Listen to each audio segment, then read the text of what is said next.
রায়দিঘিতে নতুন ঢালাই রাস্তার শুভ উদ্বোধন। মুখ্যমন্ত্রী মমতা বন্দ্যোপাধ্যায় ও সাংসদ অভিষেক বন্দ্যোপাধ্যায়ের অনুপ্রেরণায় এবং রায়দিঘি বিধানসভার বিধায়ক ডক্টর অলোক জলদাতার ঐকান্তিক প্রচেষ্টায় পশ্চিমবঙ্গ সরকারের সুন্দরবন উন্নয়ন পর্ষদের সহযোগিতায় রায়দিঘি অঞ্চলের নতুন ঢালাই রাস্তার কাজের শুভ উদ্বোধন করা হয়। সোলেমান শেখের বাড়ি থেকে কানাই হালদারের বাড়ি পর্যন্ত মোট 445 মিটার দীর্ঘ এই ঢালাই রাস্তার আনুষ্ঠানিক উদ্বোধন করেন বিধায়ক ডক্টর অলোক জলদাতা। এই রাস্তা নির্মাণের ফলে এলাকার সাধারণ মানুষের যাতায়াত ব্যবস্থা আরও সুগম হবে বলে আশা করা হচ্ছে। উদ্বোধনী অনুষ্ঠানে উপস্থিত ছিলেন বিশিষ্ট সমাজসেবী প্রশান্ত সরকার, রায়দিঘি অঞ্চলের তৃণমূল কংগ্রেসের অঞ্চল সভাপতি রৌপ গাজী সহ এলাকার অন্যান্য বিশিষ্ট ব্যক্তিবর্গ। স্থানীয় বাসিন্দারা এই উন্নয়নমূলক কাজের জন্য রাজ্য সরকার ও বিধায়ককে ধন্যবাদ জানান। রায়দিঘি থেকে রাকেশ শেখের রিপোর্ট, ডিএন নিউজ বাংলা।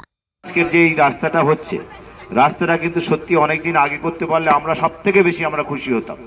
কারণ আমাদের কিন্তু এইরকম ধরনের কোনো রকম ভাবে আমরা কোনো দ্বিচারিতা করি না, আমরা কোনো রকম বিভেদ তৈরি করি না। আমরা জানি যে এই বুথ এবং পাশাপাশি বুথে আমরা হয়তো মাননীয় মুখ্যমন্ত্রী মমতা বন্দ্যোপাধ্যায়ের তার সপক্ষে আমরা সেরকম সাপোর্ট পাইনি। বিগত পঞ্চায়েত নির্বাচনে এখানে কিন্তু আমরা নির্দল প্রার্থী জিতেছে, আমাদের তৃণমূল কংগ্রেসে যিনি দাঁড়িয়েছিলেন তাকে কিন্তু মানুষের আশীর্বাদ থেকে বঞ্চিত হতে হয়েছে। তা সত্ত্বেও আমরা কিন্তু মাননীয় মুখ্যমন্ত্রী মমতা বন্দ্যোপাধ্যায়, আমাদের মাননীয় সাংসদ অভিষেক বন্দ্যোপাধ্যায় যেমন কোনো উন্নয়ন করার আগে, লক্ষ্মীর ভান্ডার দেওয়ার আগে যেমন কোনো মাকে জিজ্ঞেস করে না যে মা তুমি কিসে ভোট দিয়েছিলে, জোড়া ফুলে না পদ্ম ফুলে, বা তুমি আইএসএফ করেছো না সিপিএম করেছো, সেই রকম ধরনের আমার বয়স্ক মানুষ যারা আছে, কৃষক বন্ধু যারা অন্নদাতা, তারা যখন কৃষক বন্ধু তারা পেনশনের জন্য যখন দরখাস্ত করেন, তারা যখন ফর্ম ফিল আপ করেন, তখন আমাদের সরকারও জিজ্ঞেস করে না যে আপনি কোন রাজনীতিতে বিশ্বাস করেন। সেই রকম রূপশ্রী যখন 25,000 টাকা মেয়ের কন্যাদায়গ্রস্ত পিতামাতা সেই তার বিয়ের জন্য যখন 25,000 টাকার আবেদন করেন, সেখানে কোথাও আপনাদের ফর্মে লিখতে হয় না যে আপনি তৃণমূল কংগ্রেস পার্টিটা করে কিনা। সুতরাং আমরাও সেই রকম তার ভাবধারায় আমরা বিশ্বাস করি। আমরা সেই ভাবধারায় বিশ্বাস করি বলে আমরাও কিন্তু চেয়েছি যে সমান বুথে, প্রত্যেকটা বুথে সমানভাবে উন্নয়নটা করতে।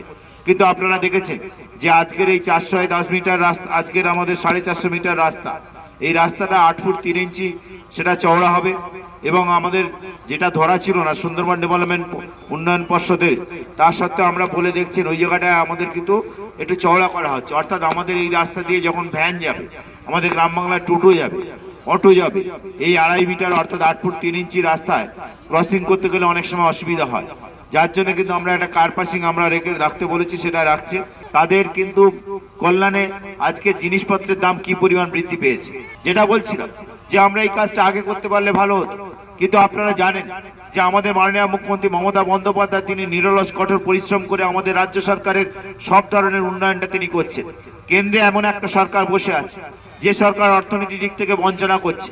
আপনারা দেখেছেন এখানে অনেক মায়েরা আছেন, যেসব মায়েরা আছেন তাদেরকে যদি বলেন, তারা কিন্তু মমতা বন্দ্যোপাধ্যায়, অভিষেক বন্দ্যোপাধ্যায়ের উন্নয়নের সাথে সামিল হওয়ার জন্য তারা কিন্তু এসছেন। অনেক মায়েরা আসেনি, অনেক বাবুরা আসেনি।